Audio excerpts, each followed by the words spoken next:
Bonjour à tous et bienvenue à ce programme de 15 minutes de grâce et de vérité.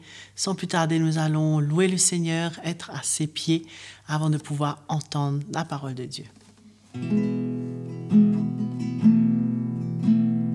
Là, à tes pieds, Seigneur, c'est le plus beau lieu. Et dans ta présence, je cherche ta face, je cherche ta face. Il n'y a pas plus grand appel, ni plus grand honneur que de se courber devant ton trône, émerveillé par ta parole, entouré de ta grâce, Seigneur, je vis pour t'adorer. Seigneur, je vis pour t'adorer. Seigneur, je vis pour t'adorer.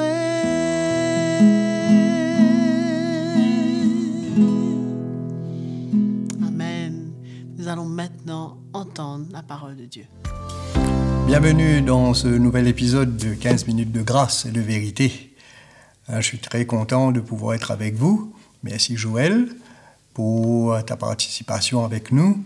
Que le Seigneur te bénisse. Et mes amis, pour cet épisode, je vous encourage, allons découvrir ensemble qu'est-ce que le Seigneur a pour nous. Et le titre c'est « Heureux ceux qui gardent sa parole ».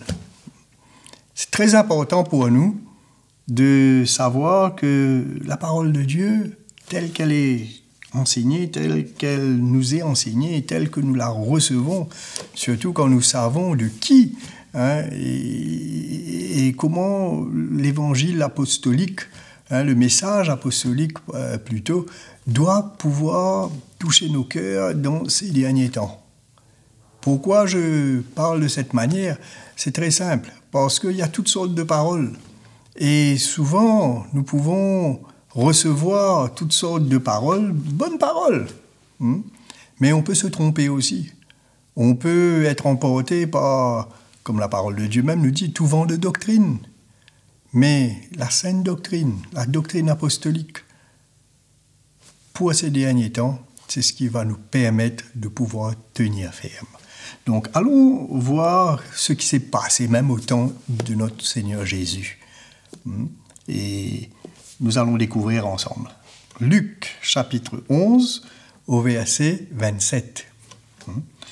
Tandis que Jésus parlait ainsi, une femme, élevant la voix du milieu de la foule, lui dit « Heureux le sein qui t'a porté, heureuses les mamelles qui t'ont allaité. » Donc Jésus parlait, et si vous allez lire, Jésus parlait de beaucoup de choses, et de choses importantes, des instructions, comme sur la prière.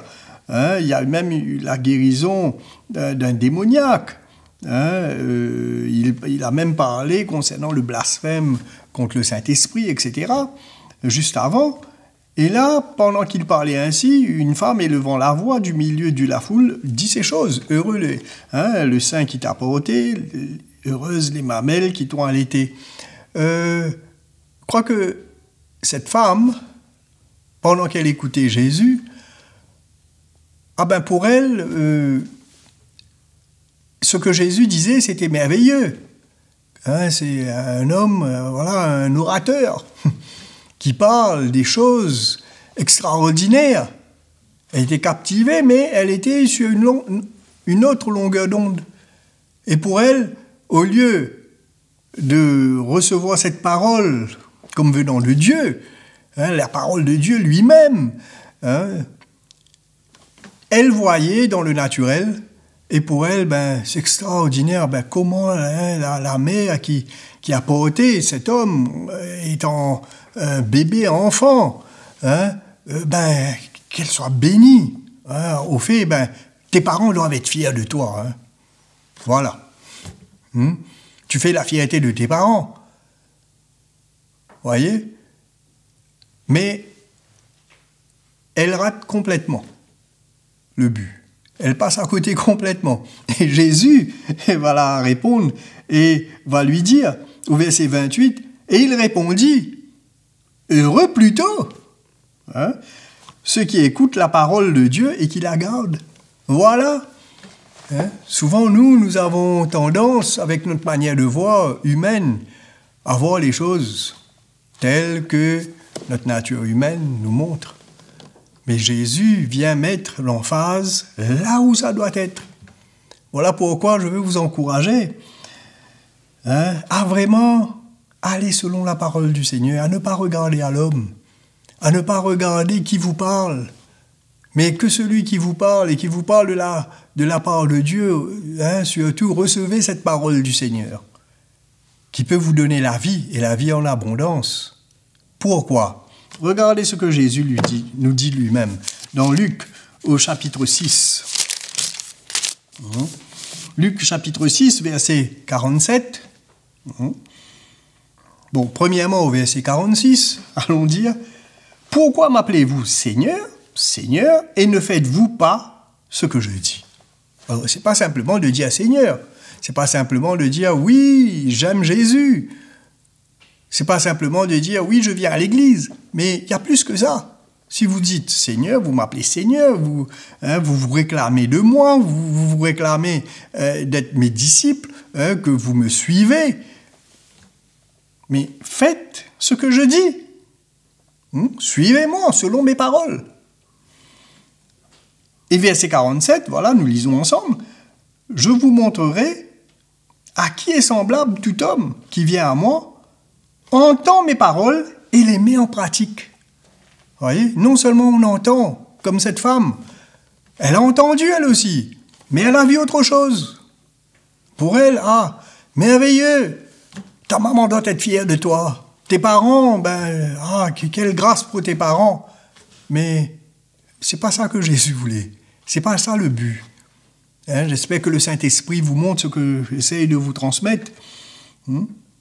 Verset 48, « Il est semblable, voilà, je vais vous montrer, tout homme qui vient à moi entend mes paroles et les met en pratique, il est semblable à un homme qui, bâtissant une maison, a creusé profondément et a posé le fondement sur le roc. Une inondation est venue et le torrent s'est jeté contre cette maison sans pouvoir l'ébranler parce qu'elle était bien bâtie. » Voilà à quoi ressemble quelqu'un qui met en pratique sa parole, qui entend et qui met en pratique. Tout homme qui vient à moi, donc, venons au Seigneur. On est venu au Seigneur. Vous me dites, je suis venu au Seigneur. Mais c'est très important, entendons ces paroles. Entendons exactement qu'est-ce qu'il est en train de nous dire. Demandons au Saint-Esprit de nous éclairer. Demandons au Saint-Esprit, révèle-nous, Seigneur. Je ne veux pas juste entendre. Mais éclaire-moi, Seigneur. Est-ce que ce que j'entends, ce que je lis là, c'est ça que tu veux me dire là?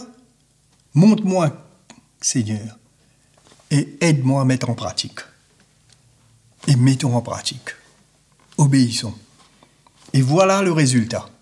Quelqu'un qui veut bâtir une maison, pas n'importe quoi, mais une maison, parce qu'il va faire cela son habitation, il va se retrouver sous un toit, il va s'abriter en dessous.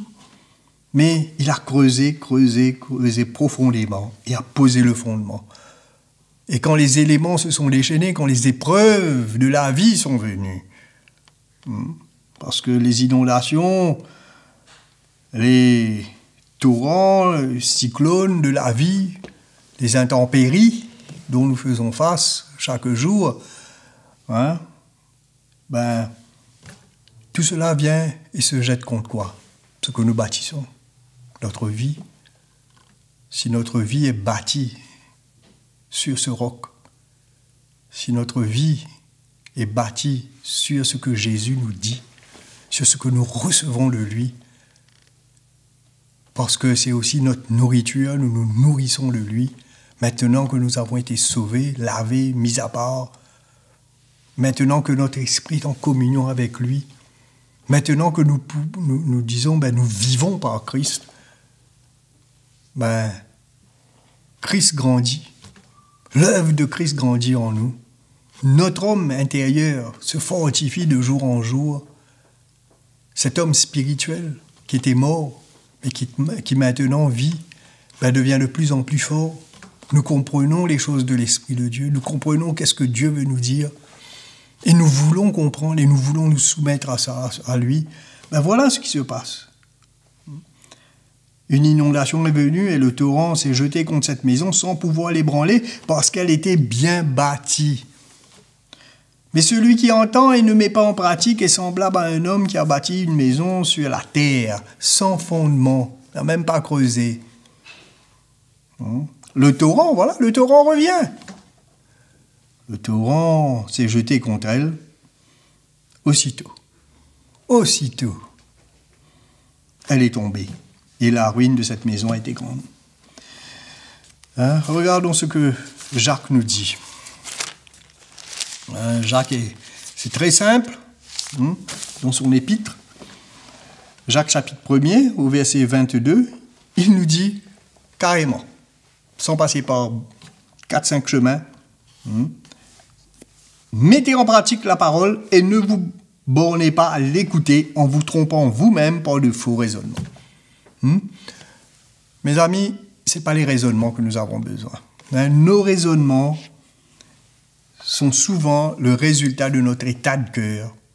Ne croyons pas savoir, ne croyons pas tout connaître, mais laissons le Seigneur nous éclairer. Et une fois que le Seigneur nous éclaire, le Seigneur nous parle, mettons cela en pratique. N'allons pas raisonner avec cela. Quand si quelqu'un écoute la parole et ne la met pas en pratique, il est semblable à un homme qui regarde dans un miroir son visage naturel, et qui, après s'être regardé, s'en va, oublie aussitôt comment il était. Souvent, ça arrive. Nous avons écouté, nous sommes venus dans une réunion, un séminaire, une conférence, nous avons entendu, nous avons passé un très bon moment, super moment, béni. Après, j'ai tout oublié. Voilà.